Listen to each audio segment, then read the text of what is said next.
Hey everyone, back with another revisit, and this time I wanted to have another look at a blade that I've actually had for a while, as Facebook reminded me, and that is this here, Landsknecht Emporium, Dorothea Dussack.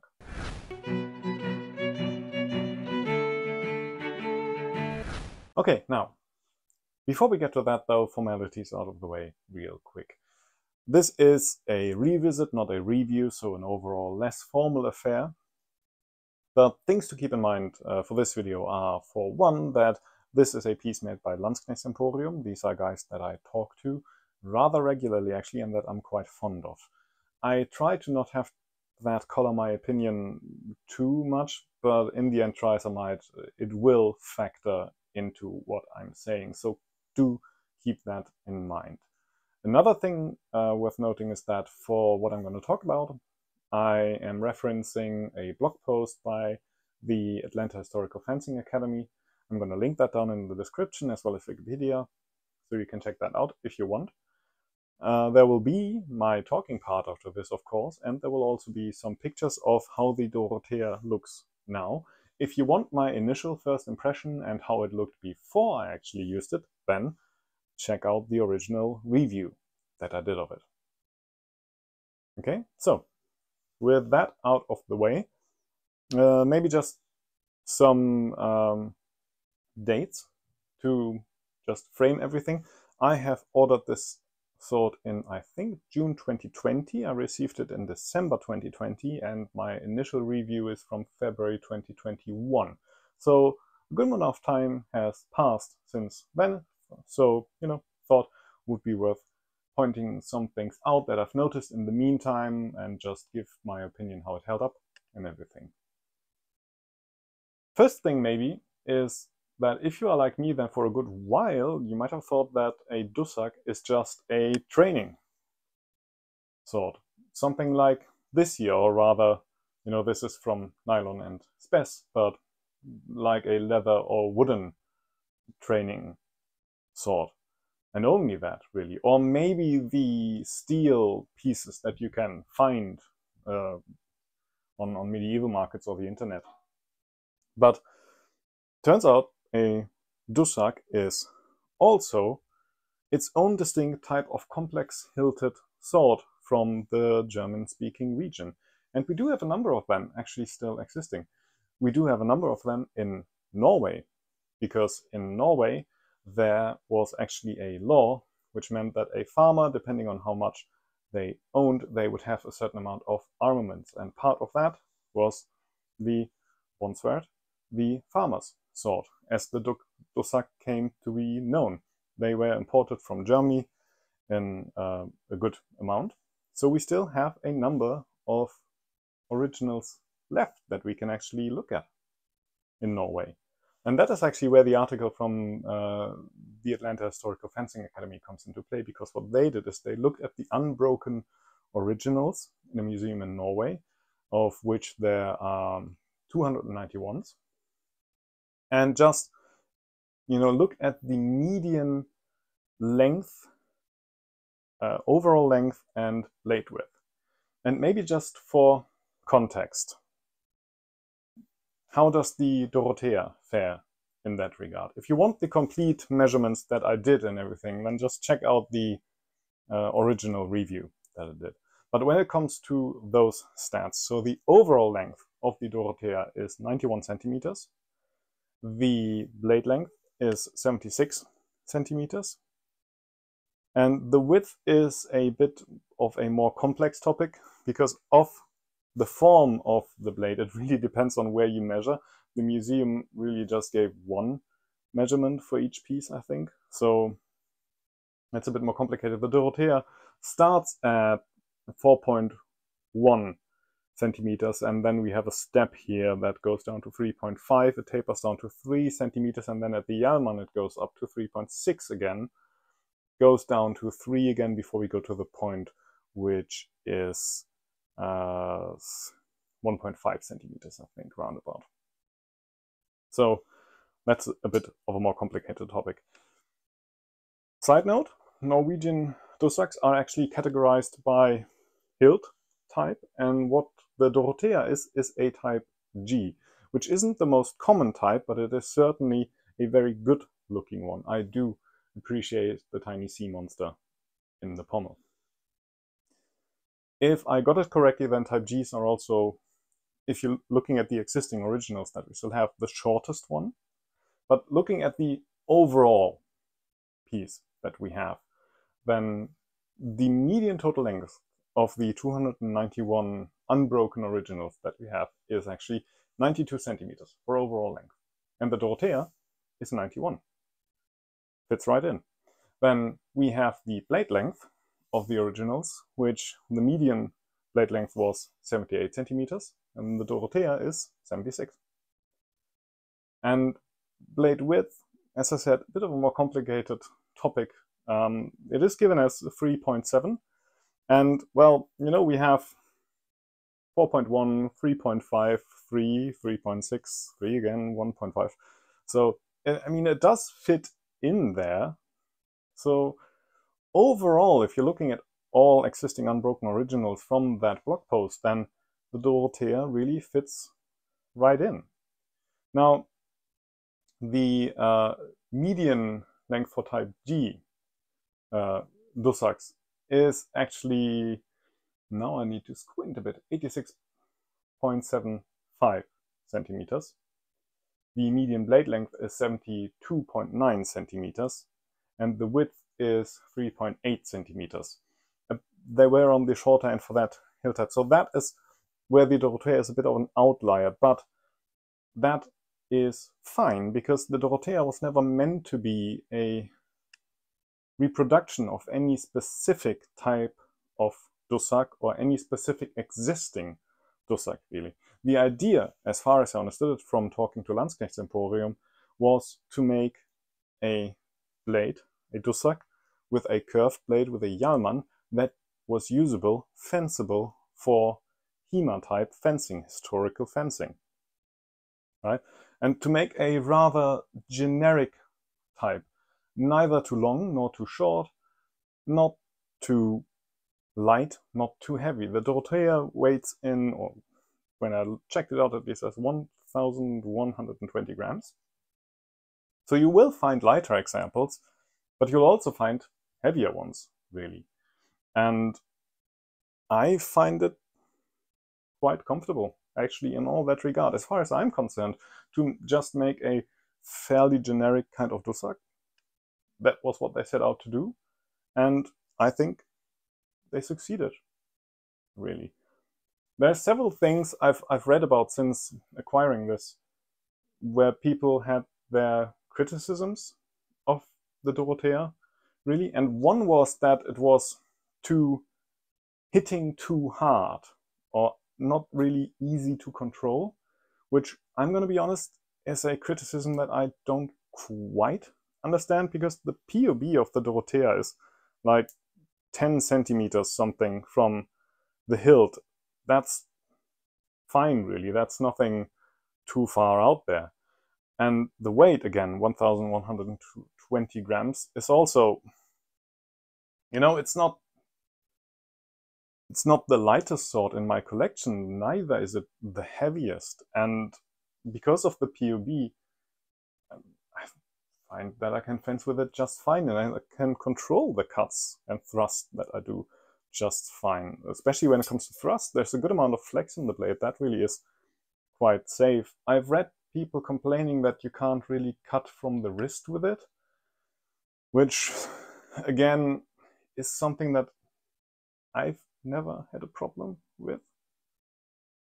One thing that I generally could understand is that, you know, if people were to say that the grip is maybe a bit too bulbous for smaller hands, that I would understand. My hands are not small, but neither are they shovels, really. They are just, you know, not tiny. And for my hands, the grip works fine. I needed to get used to the shape a bit, but having used it more, I'm just perfectly fine with it, really. Some people, for their opinion, the grip was too small, but that is one of those problems that we always face in our context, right? Especially with complex hilts, is how big can you make the hilt of a sword to accompany bigger gloves that we need for protection without throwing everything off. And Landsknecht said that they basically made it as big as they could without throwing all the dimensions out of whack, basically. And if you look at the grip in just my hand without a glove, there's plenty of room I have left in the thumb ring. There's room I have left here at the end of the grip to the knuckle guard, to the pommel, really. I mostly use the sword when fencing with my motorcycle type gloves, because it is in the end a complex hilt, and the protection that I mainly rely on comes from me fencing and the hilt, and that fits perfectly, really. I have a good amount of room left for flexibility, but it's also fitting in there just nice. You can squeeze the biggest glove you can get into this is a red dragon, I've found, and it is a bit of a squeeze, especially because actually in fencing the knuckle guard got pummeled a bit closer to the pommel. There used to be a bit more room there, but you can bend that out again if you need. The most problems I actually had getting the gloves in there was actually the thumb ring. And with a red dragon, because it is a plate, you can squeeze that in there. And then now that the knuckle guard is a bit, the knuckle bow is a bit smooshed into the pommel, that's more of a problem, but I can fit the rest of the glove as well. It is smooshed. I don't find it particularly comfortable, but you can make it work. As I said, I don't really do it because in the end this is a complex hilt, so I rely on the protection from the hilt and my fencing. Now, that's not a judgment. I can understand if you want big protective gloves, because in the end we all need our hands, but it's just very hard to make complex hilts for our context that can fit these type of gloves. And Landsknecht Emporium tried to make it as big as they could while still keeping everything fitting to the piece. I never really had a problem with the motorcycle gloves. If you look at the hilt here, there'll be photos at the end. The guard did catch a good amount of cuts. It held up great so far. I've seen other pieces that were dented a bit in, so those needed to be bent out. But again, this is a piece for historical fencing and not, Battle of the Nation style buhot, really. And in the end, it is a tool. The knuckle bow, the shell, is made to take cuts, and it will take wear and tear from that over time. That is normal. Swords need to be fixed at some point. But it held up great for me, really. I didn't have any issue. And it is fun using it. I'm not using it as often as I would want to sometimes, but not because I don't like it. I particularly like the blade, actually. I like it so much that I asked Landsknecht to make a custom based on it, a different sword, the Antonia, which actually is going to be a standard model because apparently other people liked it as well, which is making me very happy. Thing is, though, that in the context that we do in our club, the Dorothea is mostly going to be used in a messery type of context. You can use it for other purposes as well. The first time I actually heard about a Dussack was as a Sinclair hilt type of basket hilted saber, and you can use it in a basket hilt context. It works fine for that. I've fenced against lighter sabers with that, or basket hilts, and it was great fun. But mostly in our club we're going to use it in the messery context, and because this is a Dussack after all, not a Langes Messer, it is a different sword, you are playing a bit of a different game, and as a result, using the Dorothea, you can be a downright pain for anyone trying to actually fence Le Küchner style Messer. That's not because of me, really, just when Ulrich has the Dorothea and I have a Langes Messer, that is very stressful, really. It is a nice challenge, but it isn't necessarily always fun because you're playing different games. And when Ulrich has the Dorothea, he can just cover me in cuts so fast that it is very hard for me to get the initiative back, actually. And at some point, I'm so busy just blocking his cuts that at some point I'm gonna miss one and then I'll get cut, really. So that's the reason why I'm not using it as often as I sometimes would like to, just because, you know, I'm trying to make fencing fun for my partners as well, not just for me.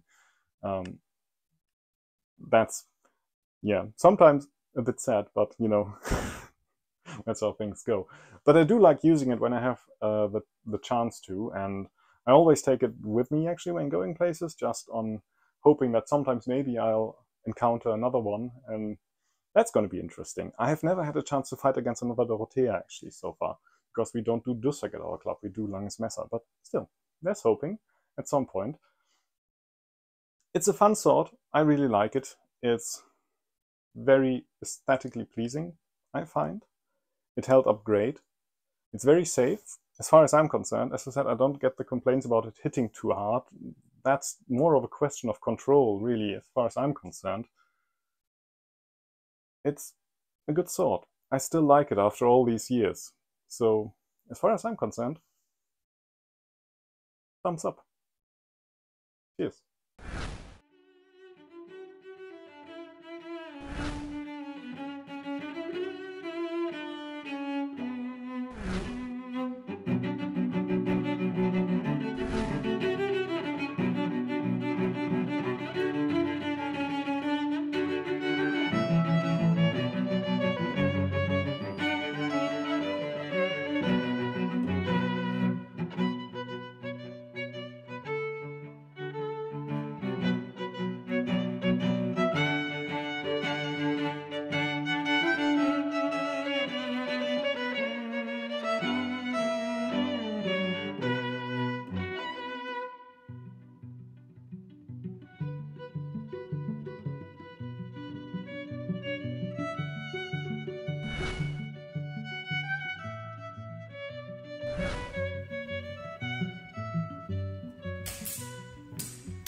Habe ich dir aber auch angeboten.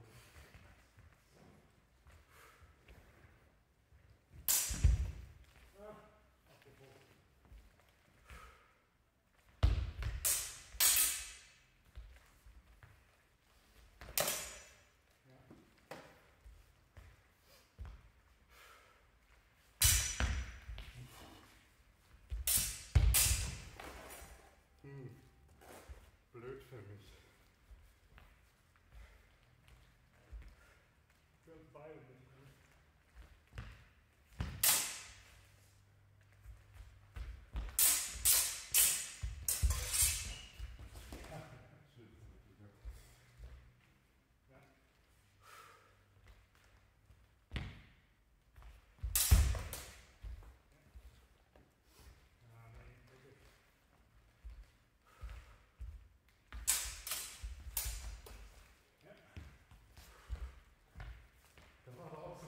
Warte mal, wie kriege ich den wieder?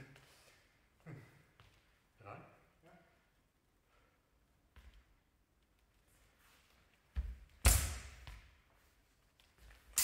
Nice.